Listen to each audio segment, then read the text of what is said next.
The Red Sox's struggles continue against AL East teams as they are swept by the Tampa Bay Rays in 3 games. But things are not going to get any easier as not only the injuries continue to pile up, but they'll now gear up for a 3-game series against the AL East leader and their rival, New York Yankees, ahead of the All-Star break. We'll not only break down everything that happened in the Rays series and also preview the Yankee series, but much more in this episode of the Locked On Red Sox podcast.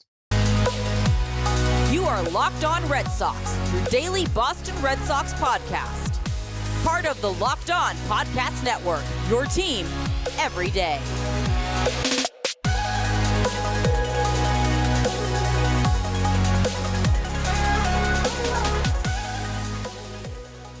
I want to welcome you back into the Locked On Red Sox podcast, and thank you so much for making Locked On Red Sox your first listen of every single day. I'm your host, Massachusetts Pirates team insider Jake Ignaszewski. And boy, it has been really tough for these Red Sox over the last few weeks. Not only has the injuries been piling up, but things have just been not going their way in terms of just game decisions. It seems like, each and every single day, somebody is either getting COVID or placed on the injured list. And it's just really making it difficult for the Red Sox to have reliable guys, not only on the mound, but also in the lineup as well. You know, a lot of the replacements that they had come up from Worcester are even being placed on COVID IL, like Josh Winkowski most recently. But we'll be talking about that a little bit more later on in the episode. But I want to start off by talking about this tough Rays series. The Sox ended up getting swept by the Rays, which it's really tough. With how both of them were tied up in the AL East, and the Sox just continue to go down in the standings. As we saw in June, they were making a run to continue to gain ground against the Yankees, even though the Yankees are just rolling in this first half, and it didn't matter how good the Red Sox were doing. They just didn't seem to get any ground on them. It was nice to see them starting to really get into a groove, but now with all these injuries starting to pile up, we're starting to really see them struggle badly. And starting off with talking about game 2, they lost 4-1, and we saw Shane McClanahan for the Rays show exactly why he's one of the best lefties in the game this season. The Sox offense was only able to muster 5 total hits in this game and ended up striking out 8 times. And their defense also had some major issues, sort of what we saw in Chris Sale's season debut in game 1 of this series. They just made some defensive errors. It honestly looked like a circus out there, sort of like a joke, quite honestly. It was really difficult to watch and, not put your hands in your face and just shake your head in disbelief. But, we saw Josh Winkowski go out there, pitch 6 innings, allowing 4 hits, 3 earned runs, walking 2 batters, and striking out 5. He did allow a home run to Taylor Walls, which was his 4th of the season. We also saw Jake Diekman come in for the 7th inning, pitch 1 inning, allowing 1 hit, 1 earned run, and walking 2 and striking out 1. But this was just a really tough game to watch with how lacking the offense was throughout the game. We saw McClanahan really take advantage of the edges of the strike zone and just really make it difficult for the Red Sox to get any hard contact. It seemed like anytime the Red Sox made an attempt to get on base or was able to get a ball in play, it seemed like it was very weak contact, and they weren't able to find ways to hit a nice line drive into center field to get that nice single, but and really string hits together as well to score some runs. And the Rays were really able to take advantage of some of the Red Sox's mistakes to help them score 4 total runs to win the game, ultimately 4-1 in game 2. But things didn't get any better in game 3 of this series. It looked good starting off in the first half of this game. We saw Kutter Crawford do a really good job of pitching 6 shutout innings. He really looked confident on the mound. We've seen him time and time again since his most recent call-up really do a good job of coming up big when the Red Sox need him most. And looking like a big league pitcher. When we saw him starting off this past season, even when he when he's come up a little bit prior to this most recent call up, he really did not look confident on the mound. He was getting hit up a lot. His control was all over the place, and that really hurt him, ultimately giving up a lot of hits, which turned into a lot of earned runs, which turned into losses for the Red Sox. But it was really nice to see him find ways to get out of jams. We saw that happen in the second inning. It was second and third, and he was able to get out of it, forcing a ground ball to get out of the inning. But we saw his stuff be really nasty throughout this outing. I remember this one strikeout they had against Choi. It was a nice curveball on the inside part of the plate, and just made him look silly. And he did a really good job of finding ways to pinpoint pitches on the edges, and not allow the Rays to make really any hard contact until we saw things kind of blow up in the seventh inning. But I'll talk about that in a second. He did have some trouble in some parts of this game with his control. We saw him fill up the count multiple times. Luckily, it didn't ultimately hurt him that much, but just something that, especially if things did not go his way, if the umpire was calling pitches that were a little bit close, we could have seen a lot more walks than we did outs in this Kutter Crawford outing. But it was really nice to see him through the first six do a really good job of getting outs against this very good Rays lineup. And we saw in the seventh, things started to sort of blow up, which ultimately helped the Rays take the lead. And, I was a little bit on the edge of, why did Cora allow Crawford to stay into the seventh? With this being a career high in innings for him, this is the most amount of innings he's ever pitched in the MLB. And especially with what you think about with a young pitcher, you don't want a lineup to see him three times, because then they'll be able to understand his pitches a little bit more. They'll figure out ways to take advantage of him a little bit more. But Cora said where we were bullpen wise, we were a little bit limited, and he was throwing the ball well. So we rolled the dice on him, and he was able to retire 10 batters in a row leading into that seventh inning. But this is when the Rays really started to figure out Kutter Crawford out, which ultimately led to Josh Lowe doubling to drive in the Rays' first run. Then Crawford was taking out for John Schreiber, and this was the first time Schreiber actually looked human.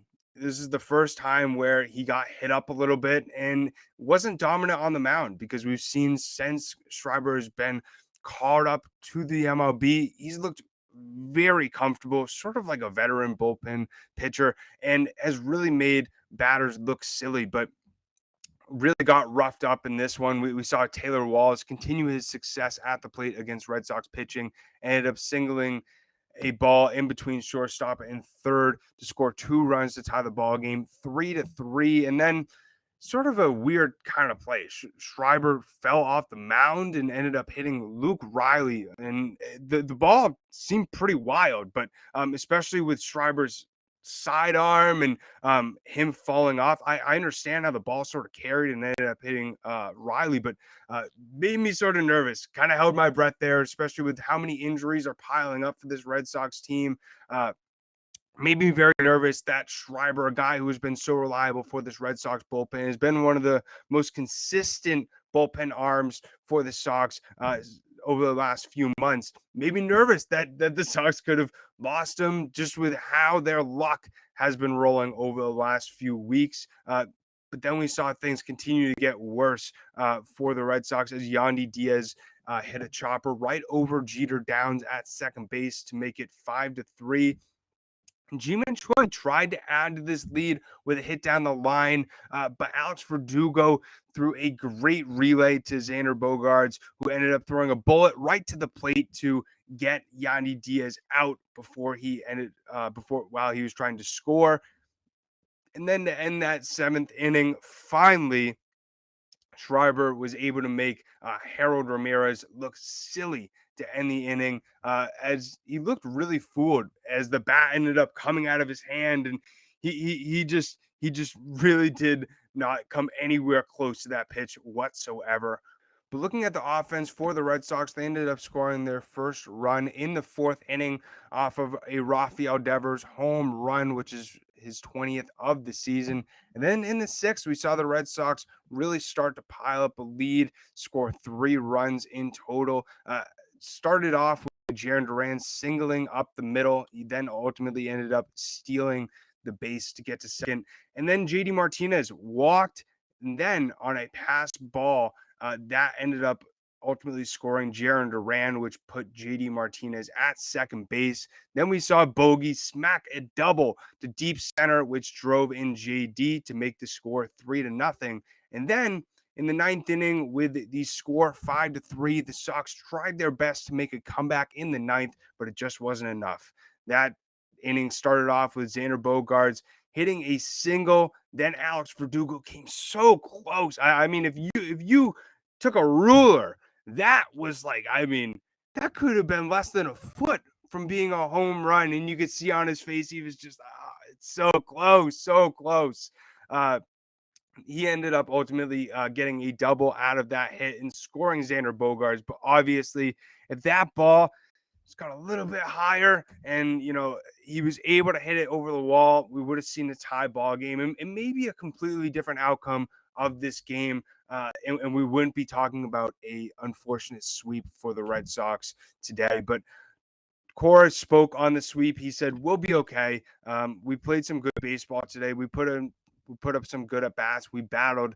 I know we lost, but compared to yesterday, the last few days, tonight was a better effort. We played some clean baseball, made pitches, obviously one bad inning, but the overall was a much better effort than yesterday." And hopefully the Sox can continue this good baseball and clean baseball going into the Yankees series. But they're really going to have to clean things up, not only to end this first half, but in the second half to be able to make a deep playoff run to ultimately hoist the trophy at the end of the season and get one of those rings, get some of that bling bling. And if you're looking for some of that bling bling right now, go over and check out BlueNile.com. Whether you're looking for an engagement ring or just a piece of jewelry for your special someone, Blue Nile is the best place to find jewelry. They do a great job of having online tools that lets you choose the diamond size, shape, and clarity, as well as the setting style. And their best jewelers will even handcraft the perfect engagement ring or jewelry piece for you. So then each piece of jewelry is one of a kind. And if you're looking for anything specific or having trouble choosing, their experts are on hand 24/7, available by phone or chat to help you find a memorable gift for every single budget. So make your moments sparkle with jewelry from BlueNile.com. And Locked On Sports listeners get $50 off purchases of $500 or more. And this podcast exclusive includes engagements. So use code Locked On. That's code Locked On. Plus, every order is insured, shipped free, and arrives in discreet packaging that won't give it away what's inside. Shop stress-free and find your forever piece. Go to BlueNile.com today. And gearing up for this MLB draft, we are so excited and want to thank you so much for making Locked On Red Sox your first listen of every single day. And make your second listen MLB Draft Show, which is on July 17th on the Locked On MLB Prospects podcast. Right after the first round of the MLB Draft, join the MLB Prospects expert Lindsey Crosby and MLB expert Jeff Ellis as they go deep in the future stars of Major League Baseball. Subscribe now to Locked On MLB Prospects so you get notified when they go live on MLB Draft Night. We are so excited to see what the Red Sox in Chaim Bloom do to continue planning and building this Red Sox farm system for the future. Seen this team do a great job in the draft in the past, ever since Chaim Bloom has joined the front office. Obviously, we've seen guys like Nick York, Marcelo Meyer, just the list continues. So I'm really excited to see which way the Red Sox go this season. But hopefully their luck can start to be a little bit better over this last month or so. It's been really tough to see all these updates with injuries continuing to come in over these last few weeks. It seems like I said at the start of the episode, it seems like there's one every single day. And anytime I get some of those notifications, whether it's from Alex Spear, Chris Cotillo, Jen McCaffrey, it's just so difficult for me not to get frustrated. But the most recent guy to be placed on the COVID IL is Josh Winkowski after he made his most recent start just a few days ago against the Rays. That ended up prompting Darwinson Hernandez to be recalled.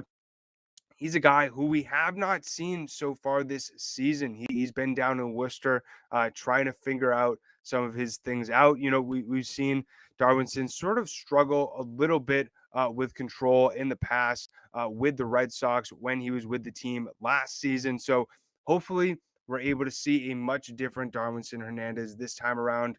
He did pitch in yesterday's game and was able to go 1 inning, striking out 2 batters. Looked a lot better than we saw him last season. So hopefully he can continue that. But luckily, Trevor Story will also avoid the IL. Matt Strahm is a little bit up in the air. He could still be placed on the injured list if he's unable to play catch today. That was tweeted by Chris Cotillo yesterday. So crossing our fingers that Matt Strahm is able to stay on the team, stay healthy, and his hand isn't as bad as some might think. But I was joking around with some friends. Maybe Trevor Story and Matt Strahm should just change hands, because maybe they should just switch them. Just take one off and give one to the other, because we saw Trevor Story have an issue. I think it was with his left and Matt Strahm with his right. And it's if the Sox can find a way to make a little bit of a joking manner about this, even though it's not really that funny. Things are just so bad in terms of injuries right now. All you can really do is just laugh about it. But looking at the current wild card standings after the Red Sox got swept by the Rays, now the Rays hold the first place spot while the Mariners are in second. Tied for third place is the Blue Jays and the Red Sox, while the Baltimore Orioles, can't believe I'm saying this, are a 1.5 game back in the wild card for that top spot. Pretty crazy to see what the Orioles have been doing throughout this season, especially over these past few weeks, winning as many games as they have, going on that great winning streak. It's really nice to see them having some sort of success after being so bad over this past stretch of time, over 4 or 5 years or some odd. But the Sox will look to use the motivation from losing against the Rays and having such a tough stretch over July against the Yankees. As we've seen, they've lost 12 of their last 17, and also against AL East teams, they're 11-24. That definitely needs to get much, much better, not only during this last series in the first half, but also in the second half, when those AL East series are going to be so critical with how it determines where the Red Sox are placed, not only in the wild card standings, but also in the AL East standings. I mean, obviously, the Yankees have such a big lead in the AL East right now. They're the sure winner of the division, but there's still a whole another half of baseball to happen. We saw where the Red Sox were last season at the All-Star break, had the best record in baseball, had we're first in the AL East, and then things really started to snowball and not go their way whatsoever. We saw them have a whole COVID outbreak, sort of like what's happening right now, which is kind of weird. But something similar could happen to the Yankees. We could see them fall off massively. We could see teams like the Rays, the Red Sox, and the Blue Jays gain some major ground if they start to play bad baseball in the second half. But in order for the Red Sox to gain that ground, they really need to figure out and find success against AL East teams. And that starts with this next series against the Yankees. Luckily, we'll have some sort of sense of normalcy going into this series. Nathan Eovaldi will make his first start since June 8th in Game 1 against Jordan Montgomery. Then we'll see Nick Pivetta on the mound against Jameson Taillon.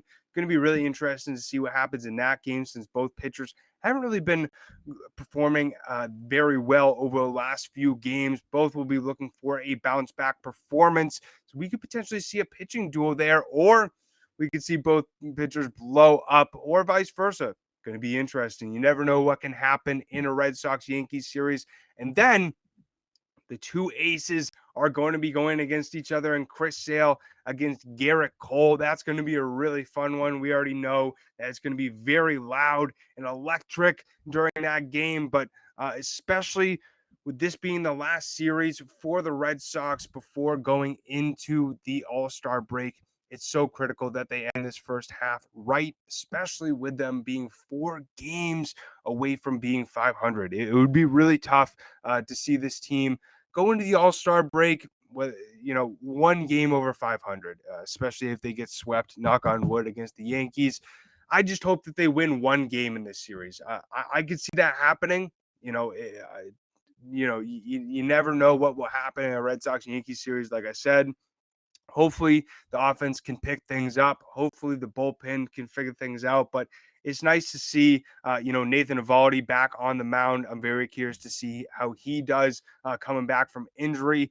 But thank God that the Red Sox rotation is starting to look a little bit normal, and the Sox aren't having to rely so much on these pitchers from Worcester who have a lot of lack of experience and have been really getting hit up a lot over these last few weeks as they've been filling in for some of these injured pitchers. But it'll be nice to see some of these guys starting to come back from the injured list as we've seen this depth chart just be picked apart from injuries and COVID-19. But going into our last and final segment of the Locked On Red Sox podcast, make sure to bet on the Red Sox against the Yankees. You never know what's going to happen. So the number one spot for you to do that is betonline.net. It's your number one source for all your betting needs and sports info.